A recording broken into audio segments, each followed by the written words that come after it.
Hey YouTube, so I decided to get start on those YouTube Pagan challenges prompts. I know that the first four of them all deal with Books of Shadows, how you organize them, how you bless, protect them, all those sorts of things. I'm going to lump them all into one big video because I don't have this like meticulously planned out system for how I keep notes and that sort of a thing. So I guess we'll get started. So for the most part, I do a lot of my like planning and that sort of a thing. I keep these little tiny, usually they're black. My new one is red notebooks. And what I basically do in these are like my scrap notes for like journaling and poetry and all those sorts of things. So anytime I have some sort of like poems or thoughts that I need to get down, I jot them down. I carry this book like everywhere I go, basically. And so I do some of my like spell work planning in them as well. I'll write down tarot readings that I've done, these sorts of things. Sometimes I literally just use them as, doodle space to draw all manner of things. Anything that kind of comes to mind, really. This is one of my more recent ones. Oh, the camera's reversed, sorry. So, as you see, I just jot down, like, if a new moon or a full moon is coming up, I might jot down some notes of, like, what sort of things those energies are really good to be working on for that particular month, that sort of a thing. So I carry a notebook like this pretty much everywhere I go. And like I said, it's poetry, it's witchy spell planning, it's journaling stuff, a lot of angsty bullshit written about people. Like, I'll have something that someone says and it'll really bother me. So I'll sit there and I'll just like write some angsty poetry or journal about it. And then I'll be, pretty much over it after that, So it's kind of like a scratch space. And a lot of the things that start there end up becoming bigger things that get put in my Book of Shadows, which I'm going to show you now. This is the like fifth Book of Shadows I've had since starting my practice, like 10 or so years ago. And I don't really have a specific way that I organize or bless them. I used to do book blessings and they used to be all cute and rhymey and everything like that. But I guess I more or less kind of bless, consecrate, and protect them just by the virtue of going, this is my book and it's mine, and, being a little bit like protective and selective over what I let people see in it and that kind of thing. So it's more of like a unspoken, unritualized way of doing it. So in the covers of my books, always, I have the dates that I start them. So this one was started Christmas last year, or you get the point.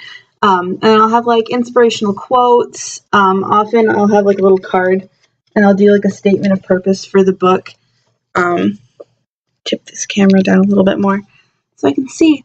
Things like fortune cookie wrappers that I find particularly inspirational. Almost always have a tree leaf from Treebeard. And I know that most of you who follow this channel haven't seen Treebeard, but he is this big cottonwood tree that I used to have an outdoor altar at when I was practicing in high school. And I still go out there every time I'm home and, either leave a little like prayer ribbon on one of his branches or just, go out there to like chat with him and like vibe with those energies again. And it's always like a really nice experience. And I don't know, it's just something that I really enjoy doing. And I like having little like, pressed leaves to remember him by. I'm going to have to find myself a new one because after this semester is over, I'm going to be moving to Florida. And one, cottonwood trees, I've learned, are not terribly abundant down there. And two, that's going to be an entire like country, most of the country away. So I'm going to have to like save a few of them to like press in books for later generations or something. Later generations, I mean later years. Words.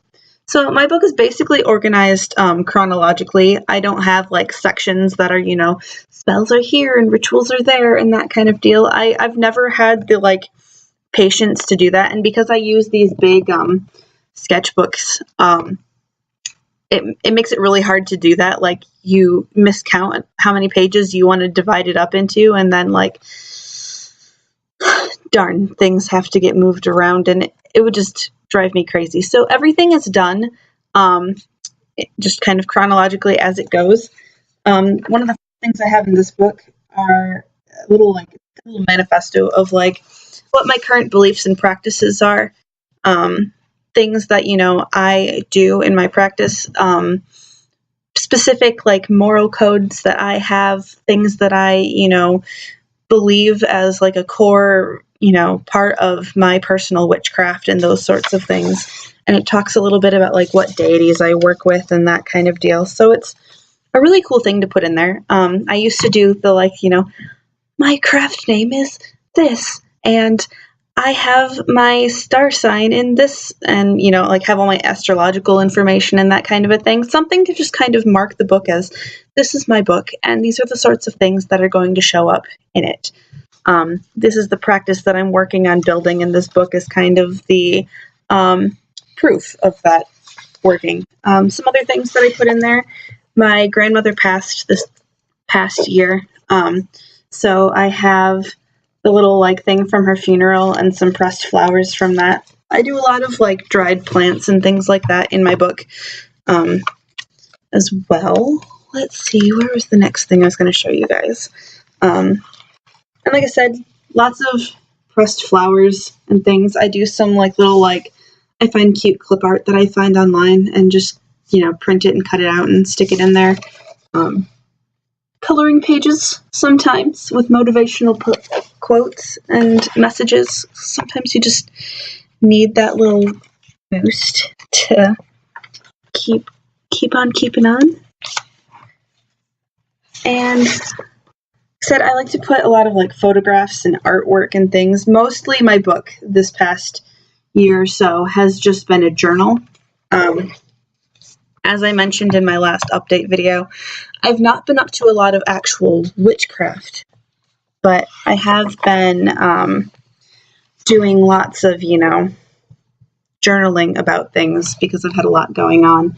So again, just artwork that I find, artwork that I draw, like the little shield over here. This has actually got my tarot spread that I did for the new year. And then in the back, I just, again, put more notes, drawings, quotes, doodles, pressed plants, these sorts of things. I have my little patchwork crow for my, you know, YouTube logo and those sorts of deal. So that's basically how I organize my book, is it works as this like running art journal of my practice. A lot of people like to have things more organized, and I too like to be able to find my spells and that sort of a thing. So I use Microsoft OneNote. It's basically like having a virtual binder. And so basically I have my big books that are just all chunky and full of random things, journal entries in between spells, in between poems, in between whatever. So usually when I finish a book, I will take it and I will bookmark things that are, you know, important rituals that I did, or are spells that I really found that I liked, recipes that I want to use again, those sorts of things. And I will take and I will digitize it and put it into Microsoft OneNote. And what that does basically is it gives me like an online, you know, it's accessible online and on my computer, version of a grimoire. So it basically lets me have a section for spells, a section for rituals, a section for tarot spreads that I find online, a section for my personal writing about the wild hunt or about the gods that I'm working with, these sorts of things.